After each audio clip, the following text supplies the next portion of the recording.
First, good afternoon. I shake your hand with a glad heart. And we say that because when we greet each other, we should greet each other with a glad heart. First of all, Lakota Oyate, Etawahi, Natako Iwowa Lakiktekina, Leonard Peltier, Chioki, Kashkana Achtiokeb. First of all, I come from the Lakota Nation. I grew up on the Pine Ridge Indian Reservation during what was called the Reign of Terror.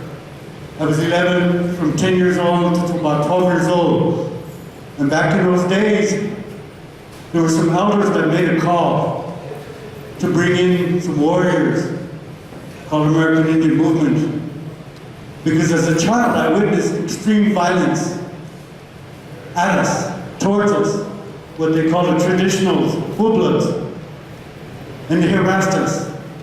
So the call was put out there to call the warriors of American Indian Movement. And I remember them coming when I was a kid, and people were scared of them.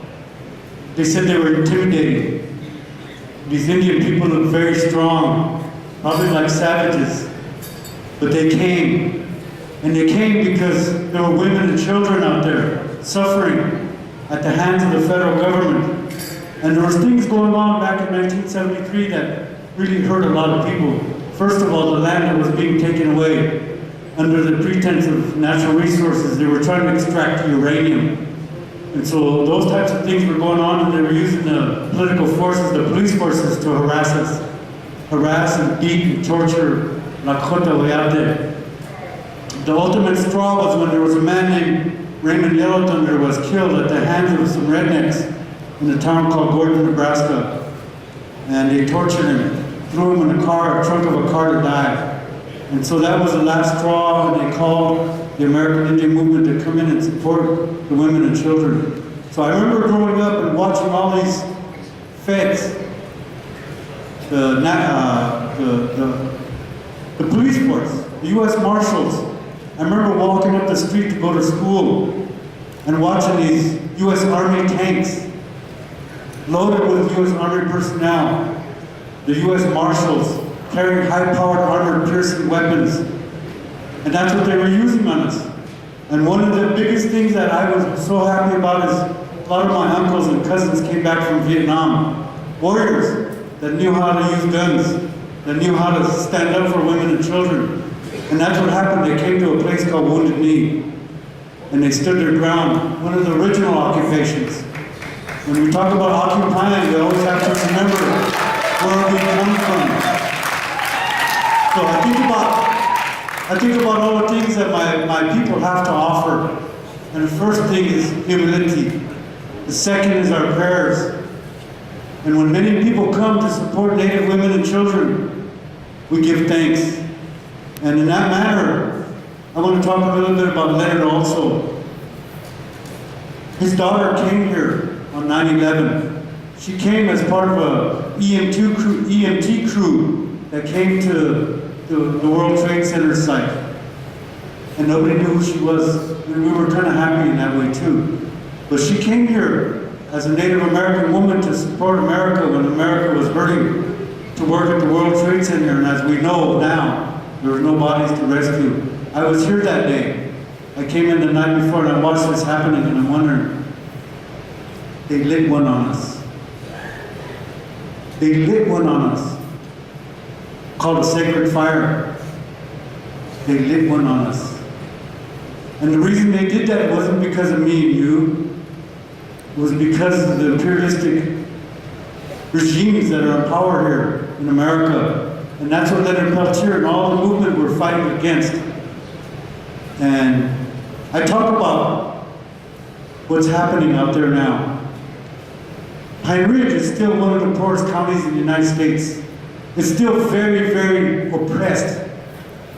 And so these are the types of things that we still endure. But also something happens. Our kids are growing up. There's a whole new generation growing up that don't know Wounded Knee, that don't know who Leonard Peltier is, that don't know what the struggles of the Americas are, of other tribes, of the beautiful things that we stood up for. We need to reach out to them, and I can see very clearly here that we're not reaching out to the youth. We need to reach out further and teach them their own history. Because if we don't teach their history to them, we won't have any future warriors.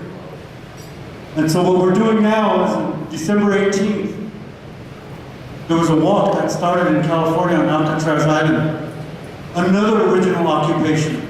Probably one of the longest on Alcatraz. So those types of things are continuously going on. And so that day, December 18th, we did a sunrise ceremony, a prayer. Many people offered their tobacco offerings to the Creator at that sacred fire we had on Alcatraz. And the reason we did that is because Leonard needs help. Like everybody here keeps saying, Leonard needs help. His grandchildren need help. His daughters need help. We need to get him out of there. Dennis Banks was given a key to Alcatraz. And we told him, okay, we're going to use that key to get Leonard out. And so just those types of things is symbolic, but also it's very good that you people are here. Because again, as a young man, when people called, they showed up. And so we're making this call out right now because there's a walk, a spiritual walk going on. Everything that's been tried, we've come up to this level right now. Leonard's still in there. We need to grant him executive clemency.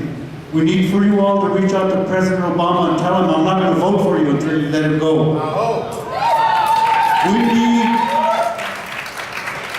We need 50 million people to call him, because those signatures on those petitions are very valid. There's over 1.5 million signatures on the petition to release him. But we need to urge President Obama, if he's going to get a second term, he better release Leonard. So the spiritual walk that they're walking on is a family walking, because they went to go visit Leonard and they asked him, what can we do for you, Leonard? And he says, I can't do anything from in here. You all are going to have to do it. And so they mentioned the walk, and his family came home from a Sundance. One of the young men was Sundancing. And during that Sundance, he received a message from Creator that this is one thing that can help. We need to re-educate America. We need to re-educate America on indigenous issues and indigenous rights, because we're still severely lacking in those things. And so this request for executive clemency is very important. We need as many people to come to DC on December 18th or May 18th and receive the walkers into Washington, DC. But hopefully we're going to have, I'm dreaming, 1 million walkers.